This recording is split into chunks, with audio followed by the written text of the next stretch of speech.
kuwakaribisha nyinyi wote katika ibada yetu, na ningeomba mkaweze kuandamana nasi tunapoanza mpaka mwisho tutakapokuwa tukitamatisha kwa ajili ya kusikia neno lake Mungu. Kwa hivyo karibuni tunapomsifu Mungu, na Baba atawabariki tunapoenda pamoja. Amen. Shangwe na vigeregere kwa Yesu.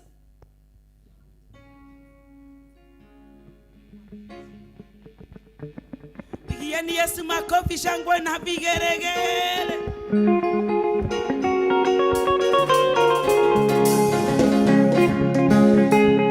Haleluya, yumba Yesu.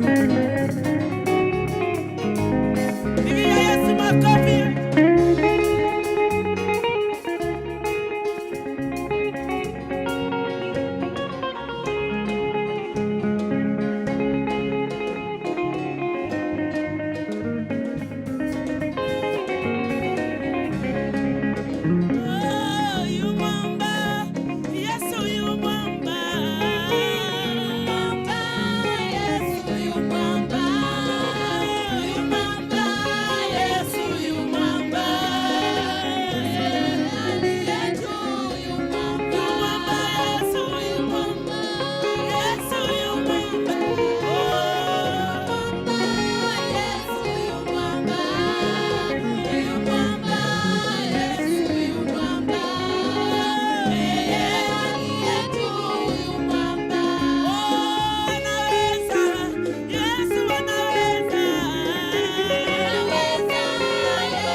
Asante kwa neema. Hallelujah. Twasongea mbele zako Bwana wa mabwana, twasongea mbele zako Bwana wa mabwana, twasongea mbele zako Bwana wa mabwana,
honor your name. We exalt you, Lord. You are faithful, our Father. You are good. Your love is unconditional to us. You love us, Lord. You care for us. And thank you, our Father, because we call you Abba Father. Our Father, you hear us and you answer us. We are your children. And tonight we are gathered here, our Father, to receive from you. How I pray in the name of Jesus that you're going to speak to our hearts.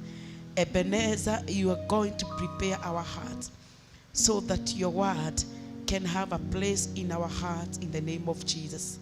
It is always our desire, Lord, to hear your word. Do according to your word in the mighty name of Jesus. Now, Lord, as I speak your word this evening, I pray in the mighty name of Jesus that you are going to use me, oh God. Where this voice is going to be heard, I pray in the name of Jesus, you are going to encourage somebody. You are going to heal somebody. You are going to come through for somebody in the mighty name of Jesus, oh God. We believe in the power of your word. We believe that your word can do wonders in the lives of your people in the mighty name of Jesus. Thank you, because the Bible tells us, blessed are them that hears your word and do according to it. Father, I pray that our viewers are going to hear your word. They're not going to only to be excited. They're going to take your word in their heart, and they are going to do according to it in the name of Jesus, oh God. Now bless them, oh God. Na ninaomba ya kwamba Mungu wetu utanenea kila mmoja wetu kulingana na hitaji lake katika jina lako Yesu Kristo. Here I am, Lord. Use me as your vessel. In Jesus' name I pray. Amen and amen. Tonight I welcome you all, our viewers. Thank you for always choosing Voice of God Church and Ministries.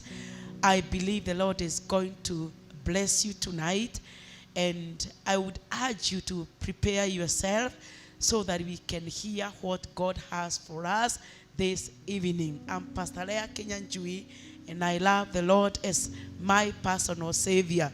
He has saved me. He has kept me strong, and this far I have walked with him, and he never disappoints. So wherever you are, kindly share this video as you continue watching it, as you continue being encouraged through this word of God.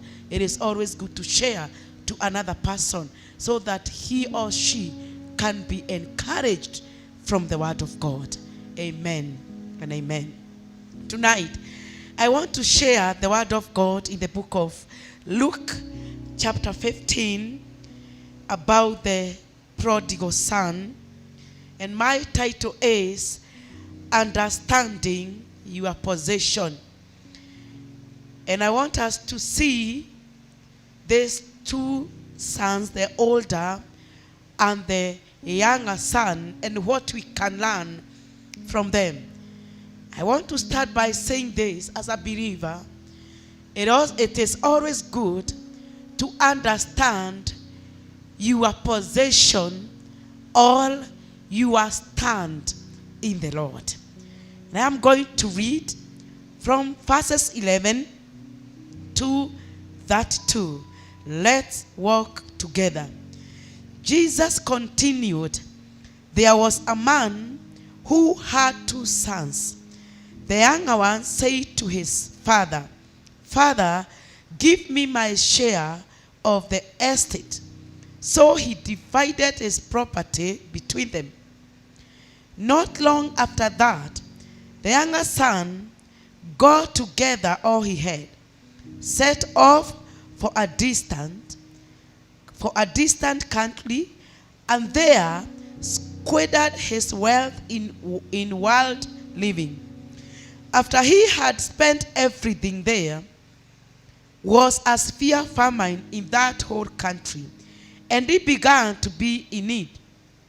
So he went and hired himself out to a citizen of that country, who sent him to his fields to feed pigs.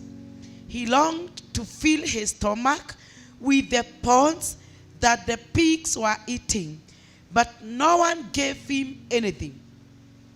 When he came to his sense, he said, how many of my father's hired men have food to spare? And there I am starving to death. I will set out and go back to my father and say to him, Father, I have sinned against heaven and against you. I am no longer worthy to be called your son. Make me like one of your hired men. So he got up and went to his father. But while he was still a long way off, his father saw him and was filled with compassion for him. He ran to his son, threw his arm around him and kissed him. The son said to him, Father, I have sinned against heaven and against you. I am no longer worthy to be called your son. But the father said to his servants, quick, bring the best robe and put it on him. Put a ring on his finger and sandals on his feet.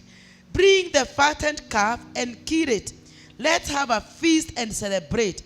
For this son of mine was dead and is alive. Again, he was lost and he is found. So they began to celebrate. Meanwhile, the older son was in the field. When he came near the house, he heard music and dancing.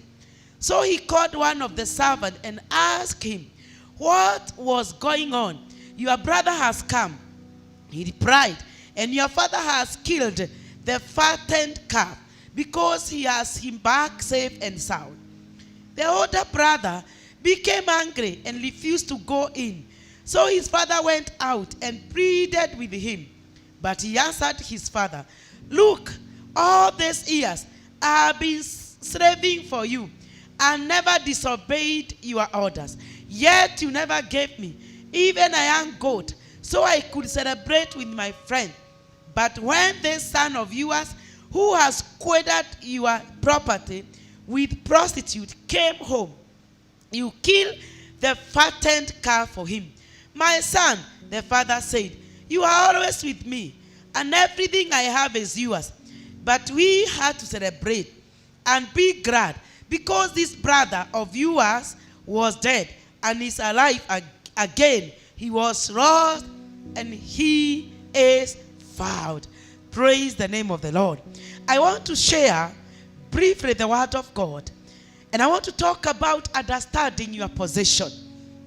And when we talk of a prodigal son or a prodigal daughter, it is somebody who leaves his or her parents and go outside, do things that are never approved by the parent, or going out and living a life that the parents are not happy of.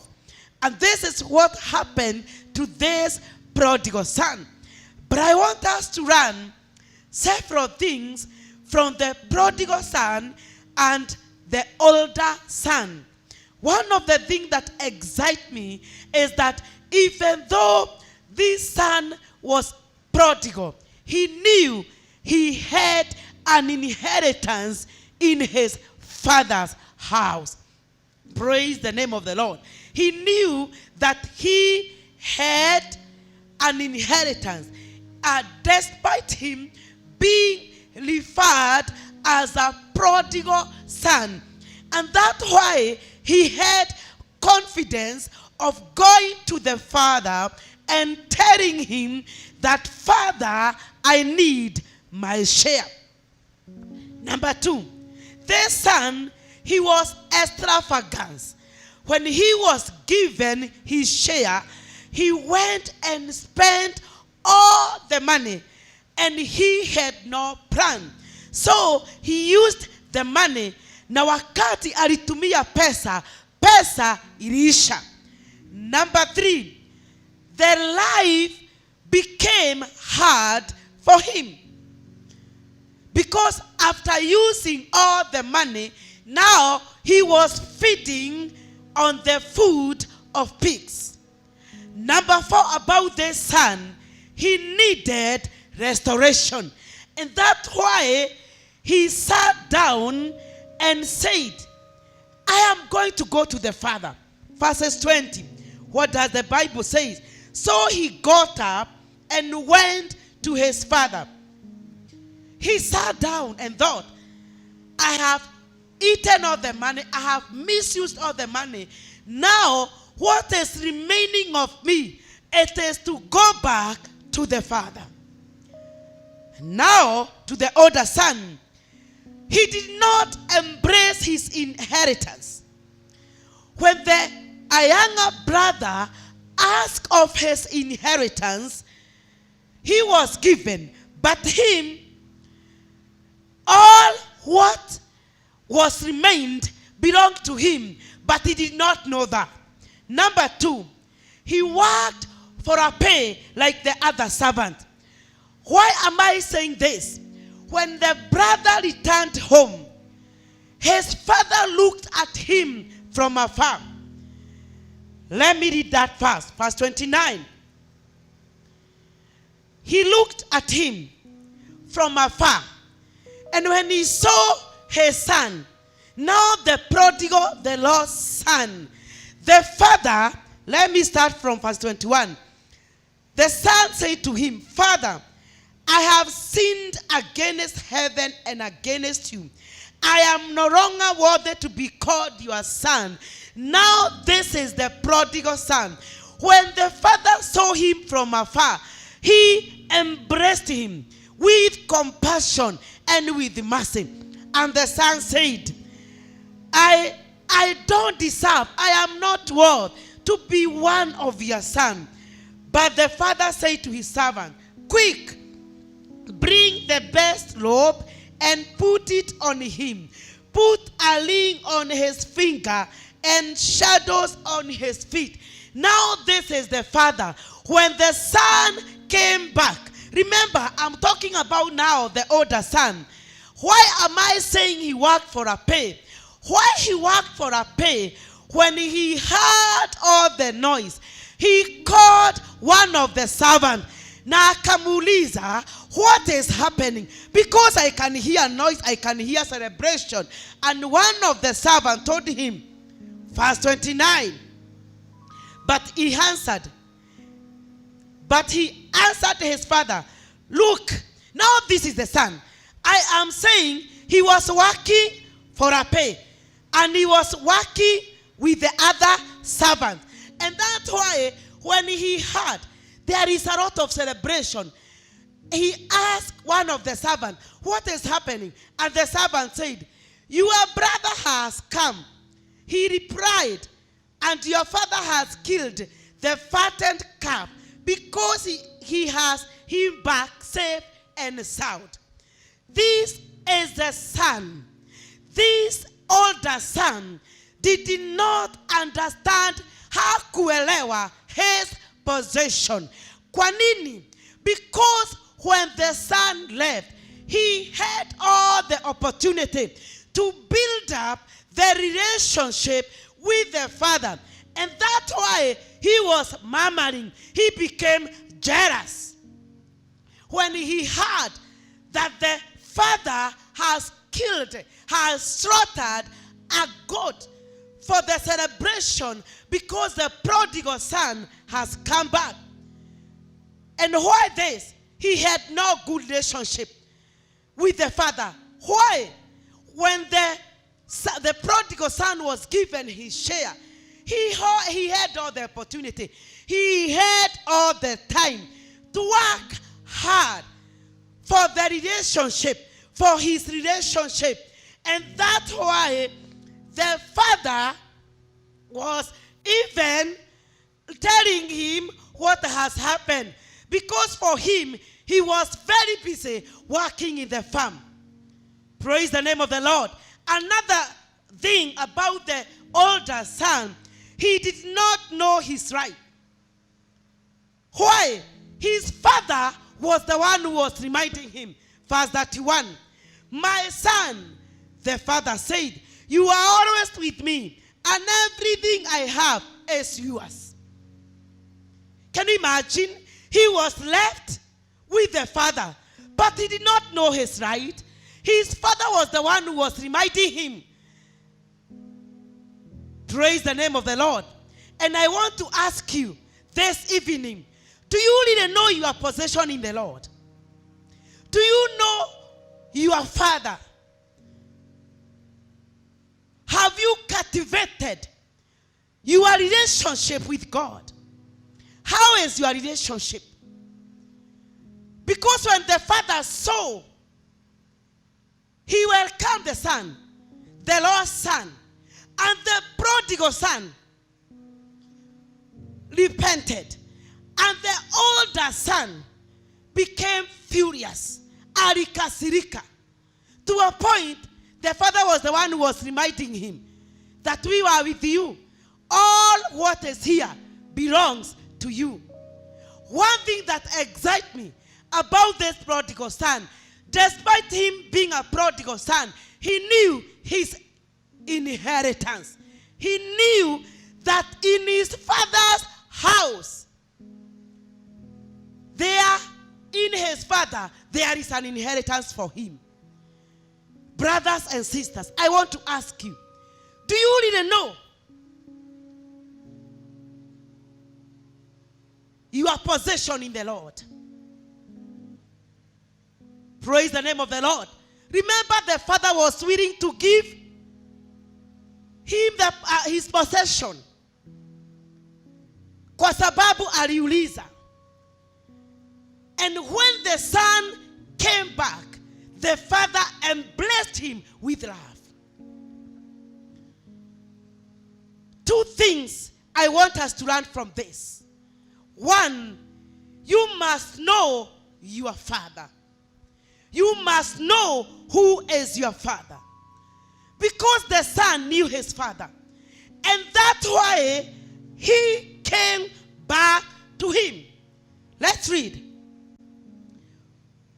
from verses 20. So he got up and went to his father.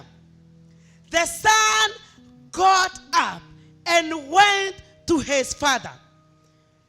But while he was still a long way off, his father saw him and was filled with compassion for him. He ran to his son, threw his arms around him, and kissed him. The son knew his father. And that's why he sat down and said, I am not going to die here. I am going to go to my father. And this makes me know that the father, or think that the father was longing for the comeback of his son. Because when he saw him from afar, with compassion and with mercy, he embraced him. Do you know who is your father? Do you know who is your father? Jesus declared, read with me, in the book of Luke 12:32. The Bible says, do not be afraid, little flock, for your father has been pleased to give you the kingdom. This is our father. He is pleased to give us as his children the kingdom. Do you know who is your father? How compassionate is our father? How loving is our father? Unatambua Mungu ni nani katika maisha yako? The way this son knew that despite me using all my inheritance, I still belong to my father.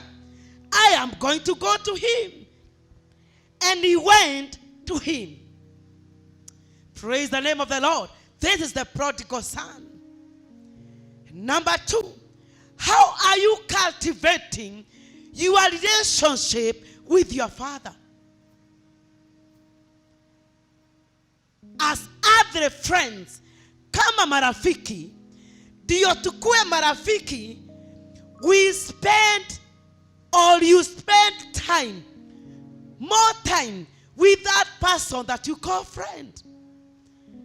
Even you go out, you go for coffee, you have date, talking to each other so that your relationship can grow every day, every hour, every minute. Do you know why this son, the older son, was furious?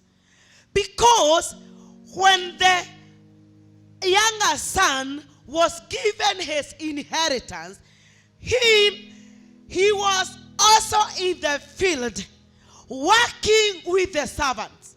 He was not cultivating, spending time with the father. And that's why the father was reminding him that, my son, verses 31, he was reminding him, my son, the father said, you are always with me, and everything I have is yours. He could have known this earlier. But you know what, friends? If you know your father, and the father in our case is our God, how do you cultivate your relationship with him?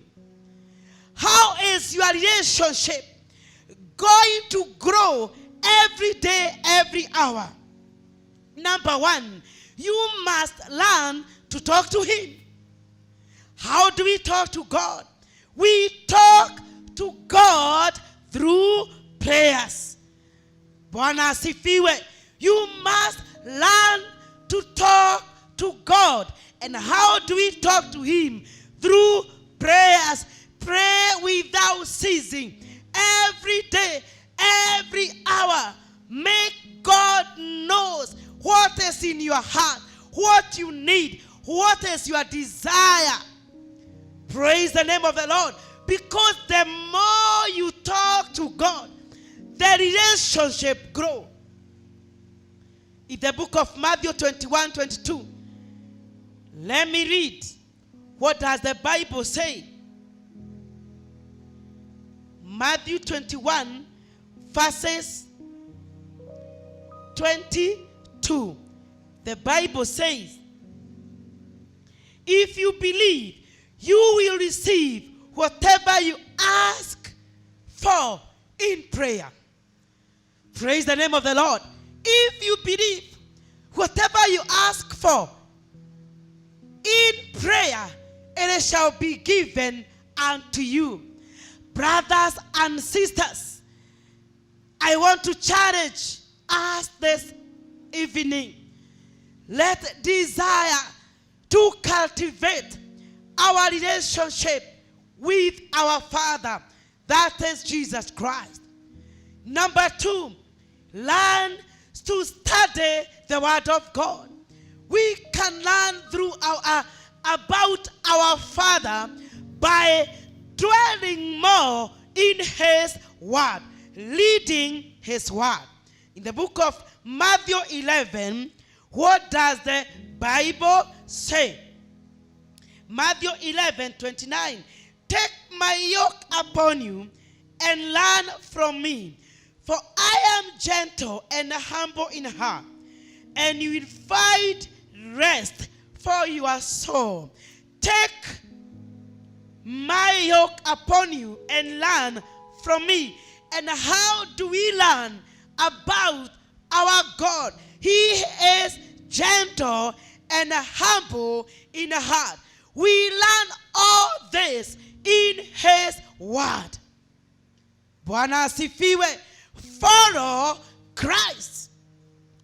Follow Christ. Do you want to cultivate your relationship? You must follow Christ. Bwana asifiwe. I want to challenge us this evening.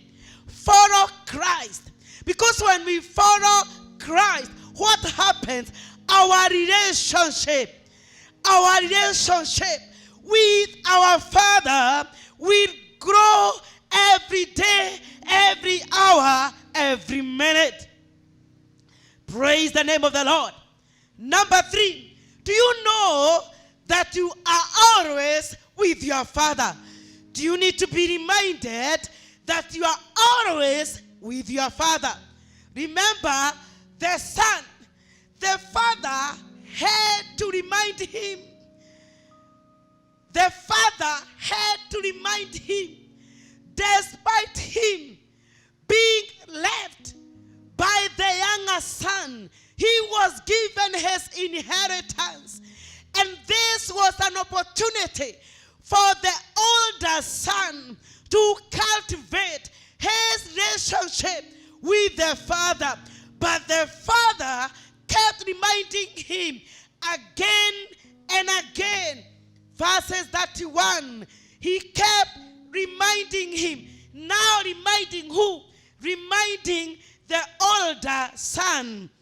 And this is what the father kept telling him. My son, the father said, you are always with me, and everything I have is yours. He kept reminding the older son. Why was he reminding him? Because he was very busy working with other servants, and that's why when his brother came back, he was like, what is happening? He was asking other servants, what is going on? And the servants were telling him, can't you hear? Do you know that your brother has come back? Praise the name of the Lord. Read with me in the book of Isaiah chapter 64. And I want to challenge each one of us this evening. It is always good to know your possession in the kingdom of God. Because when you know your possession, you don't need to be reminded as this older son. What makes me happy about the prodigal son, despite him being a prodigal son, he knew his possession in that family, that I belong to that family, and in this family there is my inheritance. Praise the name of the Lord. Read with me the book of Isaiah 64 verses 7. The Bible says, no one calls on your name or strive to lay hold of you, for you have hidden your face from us and made us waste away because of our sins. Praise the name of the Lord. This is our Father. We can't call him na aweze kuficha uso wake. If you already know that this is my Father, you approach him with confidence. Bwana asifiwe. I said that as a believer, it is always good to understand your possession. Remember the prodigal son, despite him being a prodigal son, he knew his right, that he had an inheritance from his father, and he had confidence in asking it. He knew his right. Bwana asifiwe. You must know your possession. You must know your right.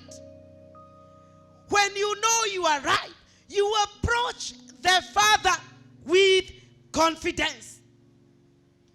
Bwana asifiwe. This son, the older son, he did not know his right. Why? Because his father, he was furious, and his father kept reminding him. Don't you know that we are with you, and all what is here belongs to you? Brothers and sisters, do you know your father? Do you know your father? Number 2, are you cultivating your relationship with your father? Do you know that you are always with your father? You never leave us nor forsake us. You don't need to be reminded that you are the child of God.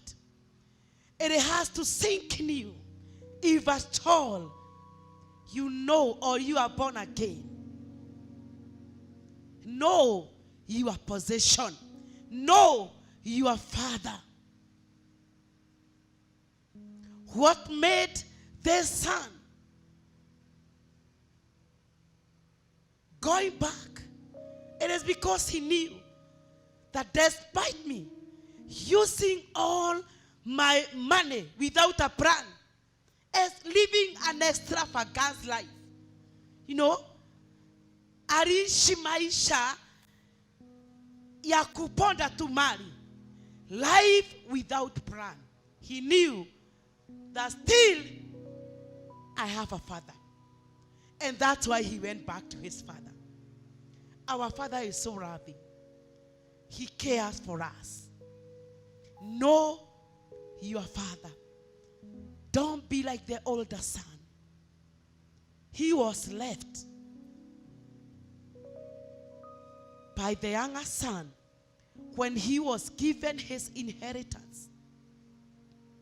He went, akatumia mali vibaya. And this son, the older son, was left. But he never knew his right. He never cultivated his relationship with the father. And that's why the father kept reminding him, don't you know all that is here belongs to you? Brothers and sisters, you should always know that you are always with your father. You don't need anybody to keep reminding you that Jesus is your father. You should live confidently, claiming and telling everybody that me and Jesus, we are friends. He is my father, and when I call one thing, I know he will hear me. May the Lord bless you. May we continue cultivating our relationship with our God. And may you know that God is our Father. And may God bless you. And may you continue loving him, serving him with all your heart. Our Father and our God, we thank you. Thank you for speaking to us tonight. Help us, Lord, to understand our possession in you. We are so encouraged this evening that despite the prodigal son being a prodigal son, he understood and he knew his right. That's why he was so confident to ask of his inheritance from his father. Now, Lord, I pray that you may bless us all and let your word have a place in our hearts. We desire you, Lord, and we need you. Help us, Jesus, to hide your word in our hearts. You are our Father. We are your children. Bless us, Lord. Bless all our viewers, Lord. And my Father, I pray that you're going to help them understand their position in you. Thank you, Jesus, for speaking to us. In Jesus' name I pray. Amen. Amen. May the Lord bless you. Thank you for joining us. And now the time has come for us to give our offerings. And as we give our offerings, I want to read a verse in the book of Deuteronomy chapter 15 and verses 10. The Bible says, give generously to him and do so without a grudging heart. Then because of this, the Lord your God will bless you in all your work and in everything you put your heart to. It is our time to give. And the word is telling us, we give generously without grudges in our hearts. And when we do that, the Lord has promised He is going to bless the work of our hands. Our numbers are on the screen. The pay bill number 57116 and Pesa Remit 725 74 36 31. As you give your offering, as you give your tithe, your first fruit, and your sacrifice, may this promise that the Lord has told us this evening of Him blessing them that give generously without having a heart that are full of grudges, that are full of complaining. He has promised He is going to bless the work of our hands. And may it happen in your life as you give in Jesus' name. Our Father, we thank you. You have spoken to us that, Lord, whoever give generously without grudges in our heart, you always bless us. I pray in the name of Jesus that we are going to bless the work of their hands. Thank you, our Father, because good and perfect gifts come from you. I pray in the name of Jesus, those gifts, you are going to give them unto us in the mighty name of Jesus. Open the doors, open the windows, oh God, and shower your people with your blessing in the mighty name of Jesus. Thank you because we are doing as you have commanded us to give, and it shall be given unto us. Bless our viewers, Lord, as they come in, as they go out. I pray for your blessings upon them and the work of their hand. It is blessed. Their businesses, whatever they do to earn a living, it is blessed in the name of Jesus. Bless them, increase them, oh God, for you are God and your promises are always yes and amen. We love you, Lord, and we honor you tonight. In Jesus' name I pray. Amen and amen. Thank you so much for joining us. May you be blessed of the Lord and know your position in Him. How do you know your position in the Lord? It by recognizing who is your Father. Cultivate your relationship with God. Always know that your Father is always with you. God bless you. We love you, and thank you for always choosing Voice of God Church and Ministries. Tunawapenda sana.